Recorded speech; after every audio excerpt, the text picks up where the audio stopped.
A pregação de hoje, o contexto do que eu quero falar contigo, tem muita coisa legal que eu queria compartilhar com você. Amém. Porque, veja bem, muitas pessoas elas têm se perguntado, e isso é uma coisa que eu me perguntava no início, a bispa se perguntava no início, e todo recém-convertido tem a mesma pergunta: por que a gente ora e não recebe de Deus?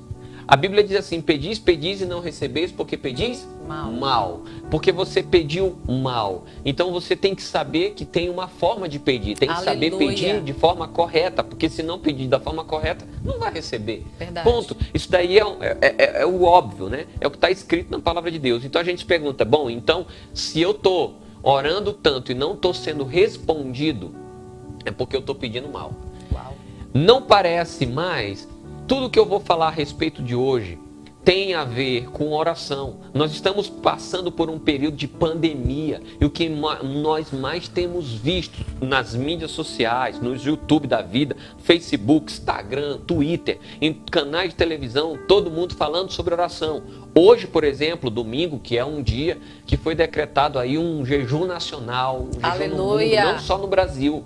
Para quem não acompanha as notícias, não sabe do que está acontecendo aí fora, mas não é só o Brasil que aderiu a esse jejum. Teve a Alemanha, teve a Guatemala, teve outros países, muitos outros países aderiram.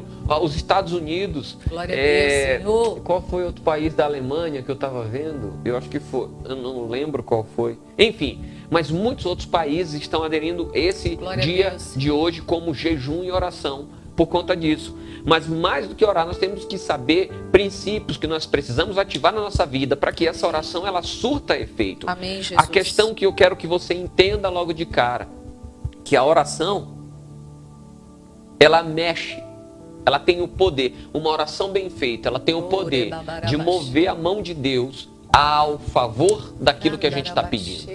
Veja, se eu perguntar para você, você crê que a oração tem poder?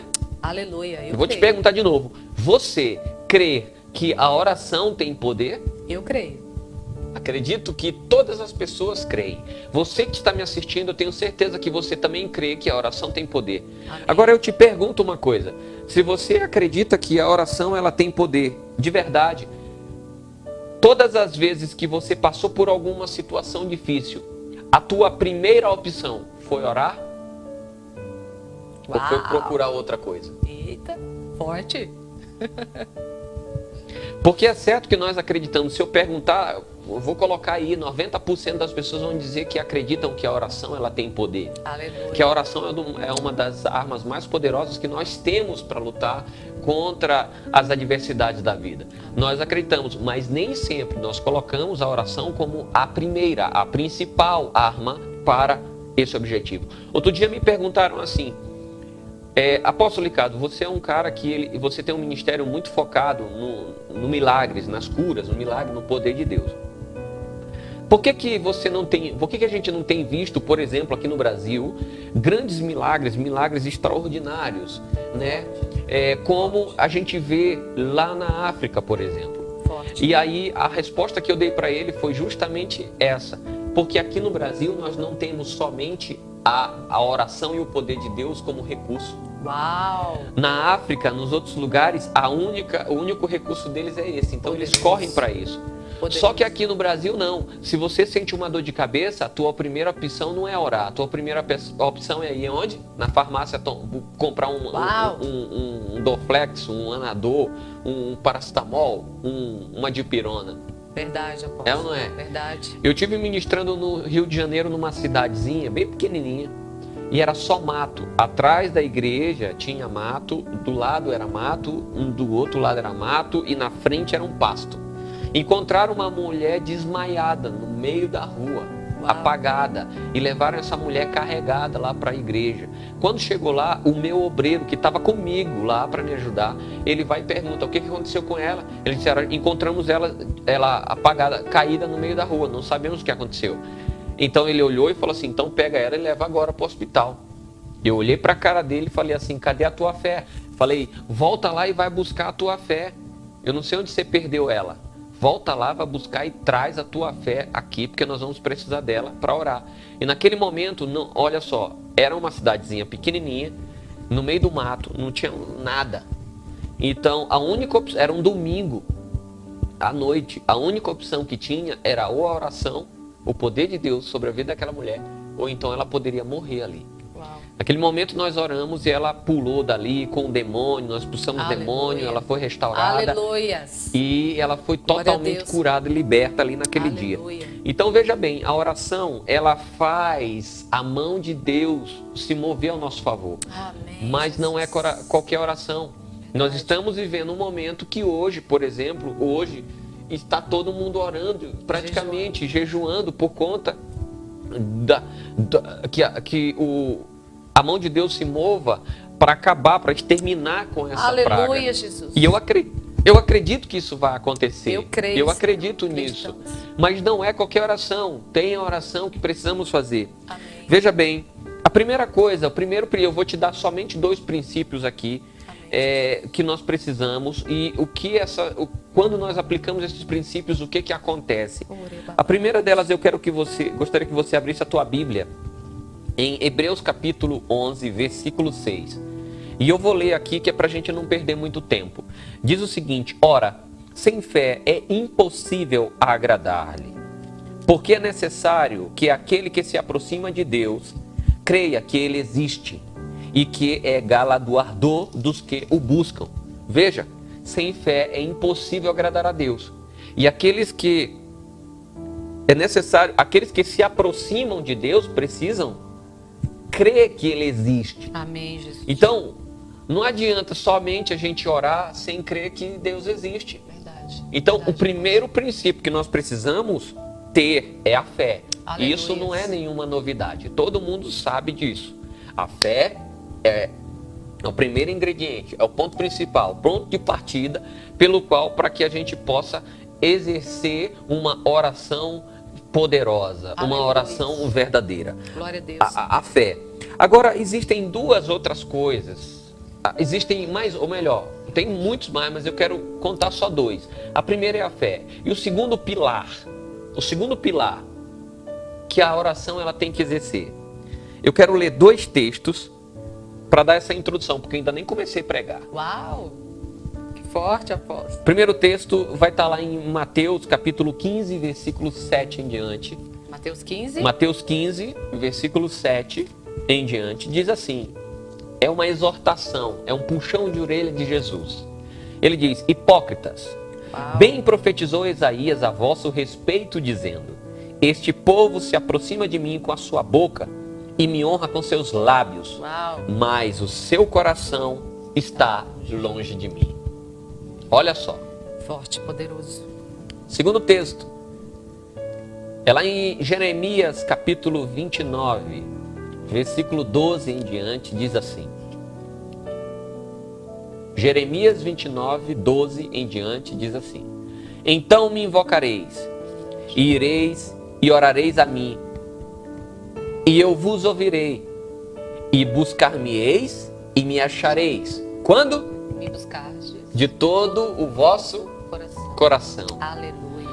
O segundo pilar para que uma oração ela seja poderosa e tenha realmente o respaldo de Deus é que não só a tua fé ela tem que estar 100% firmada que ele existe, que ele vai te responder, que ele vai te ouvir e que ele vai te responder, assim como também o teu coração tem que estar envolvido com ele. Amém, tem que estar Jesus. entregue na mão dele. Querido, não parece, Verdade, Senhor. mas oração Poderoso. eu digo que é uma oferta. Uau, aleluias. Porque na oração tu coloca a tua fé, mas tu coloca entregando o teu coração para ele. Aleluia, Jesus. Porque sem isso acontecer, não tem resposta. Veja bem, pessoas autossuficientes elas não oram. Pessoas autossuficientes elas não oram. Por quê? Porque elas acreditam que a proteção delas está naquilo que elas possuem. Uau, que forte, apóstolo. Que triste isso. Que forte. Pessoas autossuficientes não oram. As grandes, se você observar, as grandes potências do mundo, elas têm a vida delas. Não, ou melhor, eu vou falar outra coisa.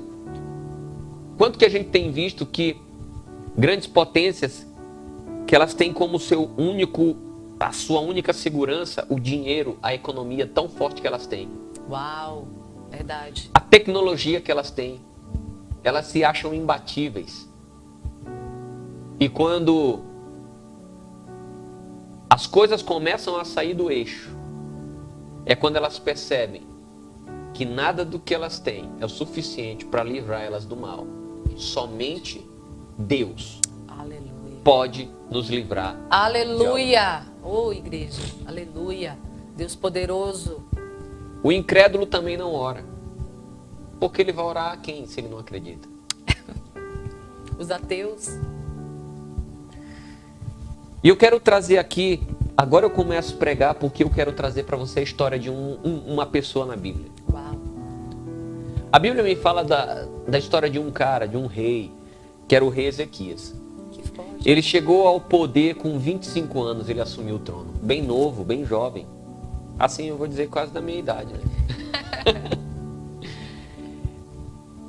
E quando o rei Ezequias ele entrou, ele viu que a situação estava crítica, ele tomou providências. Uau. Ele derrubou os altares pagãos que tinha, os altares a outros ídolos. Ele derrubou, ele acabou. Ele reabriu o templo que estava parado. Ele trouxe a leitura do Torá, ele restituiu a leitura do Torá, da palavra de Deus, Que forte. que tinha na época. Glória a Deus. Ele voltou a celebrar a Páscoa. Aleluia. E tudo isso que ele fez, Deus se alegrou. Amém. Deus se alegrou Verdade. tanto dele que a Bíblia diz que Deus começou a prosperar ele. Tudo que ele fazia dava Verdade. certo. O rei Ezequias, ele construiu um sistema de irrigação de água encanada dentro daquela cidade, dentro daquele lugar, daquele território, que até hoje existe isso. Até hoje Que esse forte. sistema é usado. Que interessante. Ele canalizou a água por dentro da cidade, pelos muros, por dentro dos muros da cidade, que tinham os muros que protegiam a cidade, e a água era encanada, ela ia para dentro da cidade, a ponto que, se eles enfrentassem alguma guerra, eles estavam protegidos pelos muros, e eles estavam protegidos porque eles tinham recurso. Uau. Deixa eu ver se não acabou ali. Não, ainda tá. Poderoso. Sério, isso é muito sério. Porque veja, Uau. quando que um inimigo, ele pode vencer facilmente um povo, é quando ele começa a interceptar os recursos, Exatamente. principalmente a água. Uau. Poderoso, E o hein, alimento. gente? Se ele Poderoso. interceptar os recursos, água e alimento, ele vence aquele povo rapidinho. Uau. Você sabia que uma das estratégias de Satanás Forte, Senhor. para te desviar da presença de Deus é quando ele ataca a tua vida financeira? Uau. Porque ele atacando a tua vida financeira, ele vai te deixar sem recursos. Ele vai te deixar sem dinheiro para Que comprar poderoso. comida. E aí ele consegue te desviar da presença dele. Uau. Por isso que tem muita gente que vai em cima e briga quando a gente fala a respeito de prosperidade. A respeito de oferta, É, né? o diabo se levanta logo, pega as pessoas para falar, Uau, né? Mas poderoso. o assunto daqui não é esse hoje não. Mas então vamos lá. E Ezequias, ele criou um sistema que protegia aquele povo, que eles tinham, mesmo se eles estivessem sob ataque, eles tinham recursos, porque eles tinham água e tinham a proteção ali daqueles muros. E olha só, e sempre, e ele fez isso, e quando ele fez isso, ele começou a abençoar aquele povo. Uau. Mas olha só que coisa, todas as vezes que a gente começa a fazer algo em prol de abençoar o povo, Satanás ele não gosta. Oh, é forte. Sempre Satanás se levanta para tentar parar você. Já aconteceu Verdade. de você um dia se levantar e pensar assim, não, eu vou ajudar, por exemplo, o pastor da minha igreja. E parece que quando você começa a ajudar, por exemplo, na igreja, o teu pastor, ou começa a ajudar alguém, parece que começa uma luta tremenda.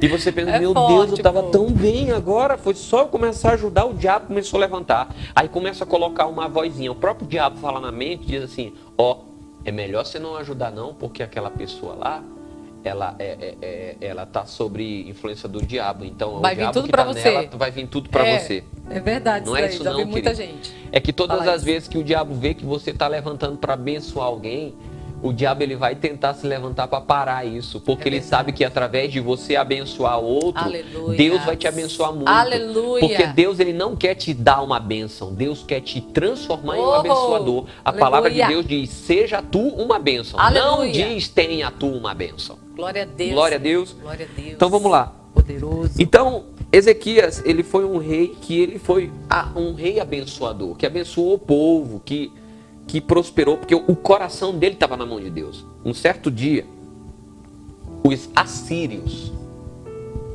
o rei Senaqueribe, esse era um povo que eles eram sanguinários, era um povo sanguinolento, era um povo sangue nos olhos. Faca na caveira. Não, isso era um povo do capeta. Sim, mas... Era do capeta, porque faca na caveira eu digo que é coisa de Deus. Ah, tá. Sim, o lema da sala de mentoria, né? Mas esse era um povo do capeta. Eles eram tão ruins, eles eram tão tiranos e perversos, que quando eles destruíam o povo, a história conta que eles foram em Samaria e destruíram Samaria.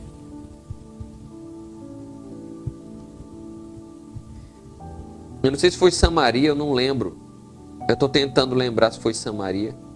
Eu acho que não foi Samaria. Eu sei que eles foram em um lugar, eu não lembro agora, depois eu procuro. Eles matavam as pessoas, decapitavam, e eles colocavam a cabeça da pessoa na lança, na frente da cidade, para que quando o pessoal passasse, ficasse com medo. Não, aquilo lá era para dizer assim, ninguém aqui pôde conosco. Meu Deus. Eu acho que foi Samaria mesmo que eles fizeram isso. Que eles pegaram, inclusive, depois que eles destruíram a cidade, eles mandaram outras pessoas para aquela cidade, para povoar, para dizimar os costumes daquele lugar. Foi algo terrível. E aquele povo, os assírios, não eram os sírios, eram assírios, eles eram um povo do capeta. E a Bíblia diz que eles foram até o reinado lá, a terra onde estava o rei Ezequias. E quando chegou lá, na terra onde estava o rei Ezequias, eles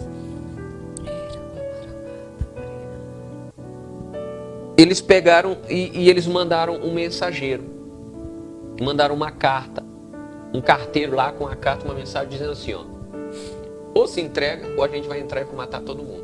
Vai destruir essa cidade. Deixa eu ver se não acabou aqui. Nós vamos acabar com essa cidade. A história conta que eles colocavam pessoas ao redor dos muros da cidade, gritando em alta voz e blasfemando contra aquele povo. Blasfemando contra eles. E mandaram essa carta.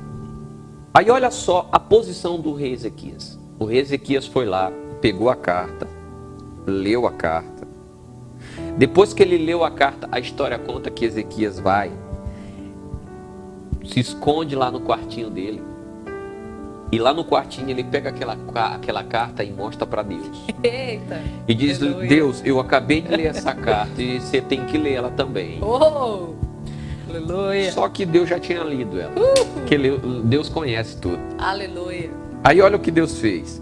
Deus vai e manda um profeta, o profeta Isaías, até Ezequias. Glória a Deus. Com um recado, e o recado que Deus manda para ele assim, não se preocupe.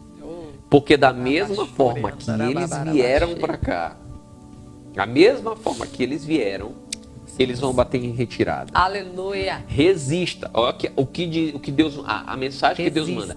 Resista. Fica firme, porque eu vou pelejar no teu lugar.